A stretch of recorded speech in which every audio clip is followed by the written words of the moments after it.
Olá, saudações, sejam bem-vindas, sejam bem-vindos. Estamos aqui em BH, Belo Horizonte, no Parque Lagoa do Nado, região da Pampulha, região norte. E vamos dar prosseguimento à nossa leitura do Marcel Proust, Em Busca do Tempo Perdido, né? Em Busca do Tempo Perdido. Então nós já falamos lá do Caminho de Swan, já falamos dos Guermantes, né? As Jovens em Flor, Sodoma e Gomorra. Então nós vamos agora para mais uma jornada, né? A terceira etapa dessa jornada, porque são os três últimos livros que faltam, que é esse, né? A Cativa, a Prisioneira, depois a Fugitiva e depois o Tempo Redescoberto, né? Então são os três arcos que tem a história. E neste livro, né, A Prisioneira, a Cativa, nós vamos então conhecer como é que foi o relacionamento do Marcelo, o narrador, com a Albertine, uma das jovens em flor.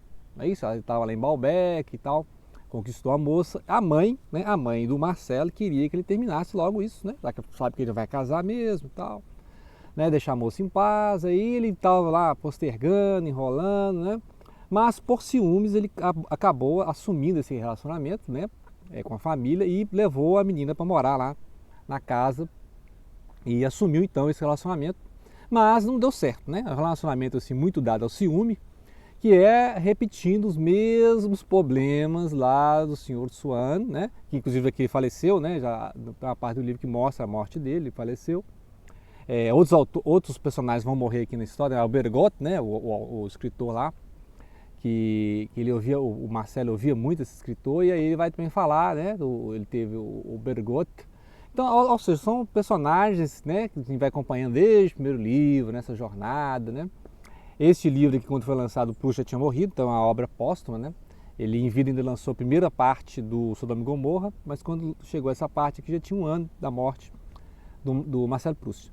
Então, ou seja, vários personagens foram morrendo ao longo da narrativa, né? Então é interessante que ele vai tentar recuperar, inclusive, né, o caso do Swan, o Charles Swan, que é aquele modelo do ciúme, né? Ele que era apaixonado pela Odette e Crécy, que são, né, o pai e a mãe da Gilberte, primeiro amor ali do Marcelo. Mas aí acontece que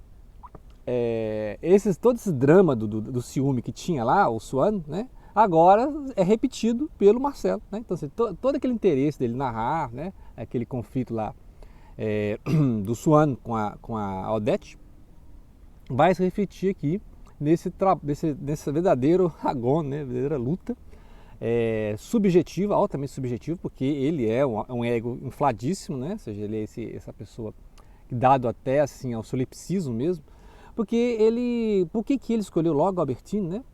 Por que daquelas moças em flor que ele viu desfilando pela praia, né? Aquela questão. Ele deu valor, né? A questão do amor, ele deu valor a essas personagens, né? Essas moças em flor, e depois ele ficou ali, né? Depois ele ficou ali morrendo de ciúmes, e depois descobriu que a Andrea, né? Era a Andrea, que seria a Andrea para nós aqui, é uma daquelas moças lá que, né, também estava interessado por ele. Então, poderia ter amado então a Andrea, né? Mas aí agora eu apaixonei pela Albertine, né? Então, ou seja, mas por que Albertine? E outra coisa, o que Albertine tem a ver com ele, assim, né? Além dessa paixão que ele tem, desse apego, desse ciúme, que tem um pouco da relação que ele tinha com a mãe, né? Ou seja, ele não dorme sem o beijo da Albertine, então fica aqui esperando a Albertine lá se despedir dele para dormir. Igual lá no início do Swan, né? O Caminho de Swan, em que ele esperava a mãe lá no quarto para se despedir, né? Para ter uma boa noite de sono. Então, todo esse apego que ele tinha com a mãe, todo esse apego que ele tinha com a avó, que a avó morreu lá em Sodoma e Gomorra, né? Assim, durante o livro Sodoma e Gomorra e tal. Então, ou seja, essa questão do Marcelo é assim, muito subjetiva, porque ele escolheu a Albertine, né? E ele deu esse amor à Albertine e depois fica esperando esse amor na mesma proporção de volta, né? E sendo que o amor você não pode ficar esperando, né? Se você ficar esperando a mesma proporção, né? Mas ele fala, não é um amor platônico também, né? Então ele, né, sei lá, não é um amor platonicamente, não é um amor, que tipo de amor, né? Porque é um fenômeno interessantíssimo esse, né? A gente escolhe assim, milhões de pessoas que habitam a cidade, a gente escolhe uma pessoa, né, homem ou mulher, né? Ou o homem escolhe a mulher escolhe um homem, ou nos casais homoafetivos, um homem escolhe outro homem, mulher outra mulher, etc. Mas este valor, né, você é que dá àquela pessoa por algum motivo de desejo sexual, né, ou por um motivo platônico, você idealizou a pessoa, né, a pessoa é famosa, algum motivo você valorizou essa pessoa e depois fica esperando que essa pessoa te valorize de volta, né? Então a gente fala de investimento afetivo, né, que seria realmente, como um Freud diria, né, você faz um investimento afetivo na pessoa esperando que tenha um retorno, né? Então, ou seja, ele tinha todo esse apego com a Albertine, queria saber o que ela estava fazendo, onde ela andava, com quem ela conversava, só que ela se sentiu sufocada, né? Prisioneira, né? A prisioneira. Ela se sentiu sufocada justamente por esse ciúme exagerado do Marcelo, né? Então ele queria saber se ela tinha lá na sarau da senhora Virdirhan. Aí ele depois tem uma parte aqui que ele vai lá no sarau da Virdirhan saber que em alguns momentos realmente a Albertine foi lá. E aqui também tem um rompimento dos Virdirhan com o senhor de Charlie, porque ele continua muitas histórias aqui, né? Continua muitas histórias que começou lá em Sodoma e Gomorra, né? Com o Jupiano, com o Morrel, né? E ele continua essas histórias aqui e finaliza muitas dessas histórias no meio, né? Então no meio, então começa com a Albertine, né? São 3 partes do romance aqui, né? As 3 partes do romance, ele começa então falando, né? Essa tradução aqui do Manuel Bandeira e Lourdes Souza de Alencar, né? Interessante isso aqui. Depois no próximo vai ser o Drummond, né? Fez a tradução, que vai ser a fugitiva. Porque então começa falando da vida em comum com a Albertine, aí vai falando todos esses dramas lá, né, da vida em comum com a menina, que ele não confia, porque vai descobrir que ela vai mentindo, né, várias meias verdades. Então, ao longo dessa afetividade, que é muito doentia dele, da parte dele, e ele sabe disso, porque ele está narrando isso que depois que aconteceu, né. E aí ele vai narrando e vai pontuando historicamente. Então você entendeu que isso aqui já está no século XX, porque, né, o caso do Dreyfus já tem um tempo, né. E aí já está os preparativos para a Primeira Guerra Mundial, que a gente já sabe acontecer lá nos outros livros. E aí está falando, olha, depois vai ter a parte do Virdirhan rompendo com o senhor de Charlie, né, que vai mostrar o sarau lá, né, o senhor de Charlie muito folgado, interferindo lá, e a senhora de Virdirhan, o senhor de Virdirhan são muito diferentes, eles estão subindo agora aquele patamar de acima de burgueses, porque há a decadência da aristocracia, né? Então a aristocracia vai caindo e os grandes burgueses vão subindo. E depois o desaparecimento da Albertine, que aí vai ser a fugitiva. A fugitiva, que será o próximo livro. Então, ou seja, aqui tem os altos e baixos desse relacionamento. E aí ele vai, no meio termo aqui, né, saber onde é que a Albertine vai de vez em quando, não fala onde vai, né? Ele fica esperando ela dar satisfações, né? Ou então convidar ele para ir nos mesmos lugares que ela vai. Você vai encontrar a Andrea, você vai encontrar lá a senhorita de Ventouil, né? Lá a sonata de Ventouil. Inclusive também sabemos que o Ventouil morreu, né? E a morte do Bergotte. A morte do Bergotte também vai, né?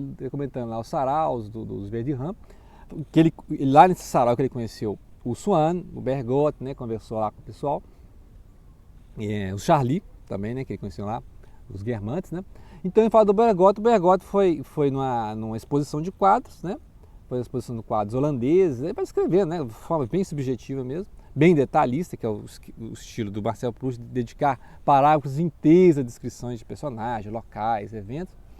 E aí o Bergotte foi nessa exposição lá dos exposições holandesas, né? Os pintores holandeses, para ver detalhe de uma pintura, só que ele tinha acabado de uma refeição, barriga cheia e tal. Passou mal em pleno museu e morreu, né? Então, tipo assim, narra, né, a morte do artista, né, a morte do artista lá diante de um quadro, na exposição que ele foi, né? Então, assim, ele vai, né, e vai, assim como lembra aqui a morte do próprio Swann, né, que o pessoal lê no jornal lá um parágrafo, né, obituário, né?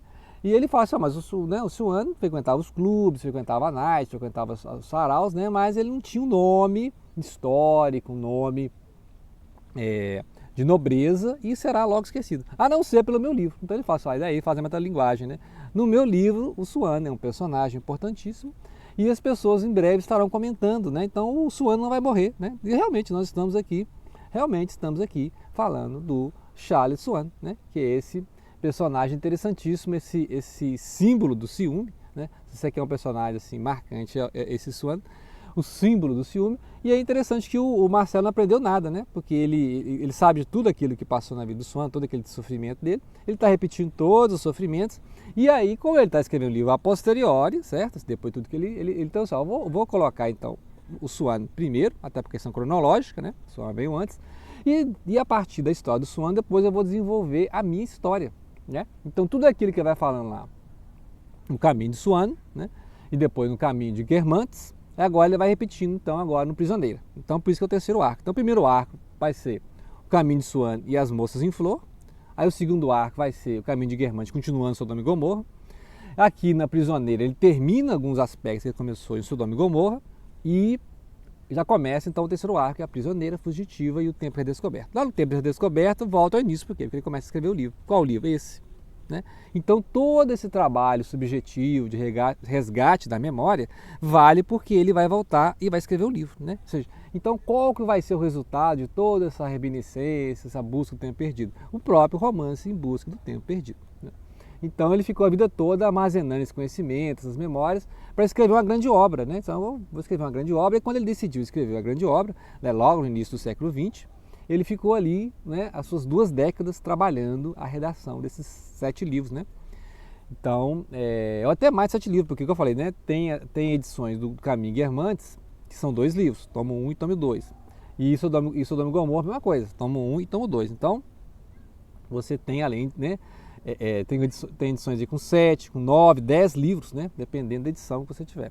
Ou então a edição, né, você pode também resumir, fazer 3 edições de 1000 páginas. Né? Aí você faria uma edição só com o Caminho de Swan e as Moças em Flor, faria uma edição só com os Guermantes e Sodoma e Gomorra, e outra edição só com Prisioneira, Fugitiva e Tempo Redescoberto. Né? Então, ou seja, no total 3.000 páginas. Né? Então 3.000 páginas de busca do tempo perdido.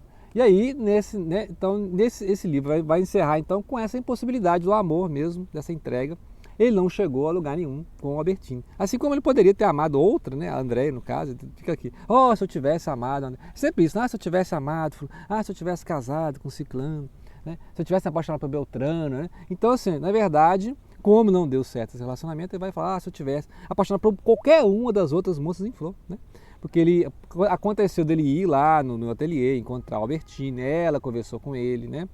Mas a Andréia também queria conversar com ele, mas ele escolheu, né? Porque ele podia ficar com todas as moças em flor, certo? As moças em flor, que é uma idealização amorosa dele, né? Ele chegava lá e via as moças desfilando pela praça, né?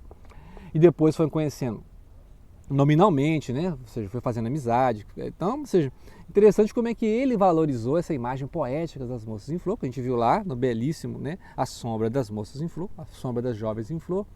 E aqui agora ele vê que toda essa idealização foi por água abaixo, né? Porque ele viu quem são elas na vida real, que elas são, que são ciumentas igual ele, são meninas caprichosas, né?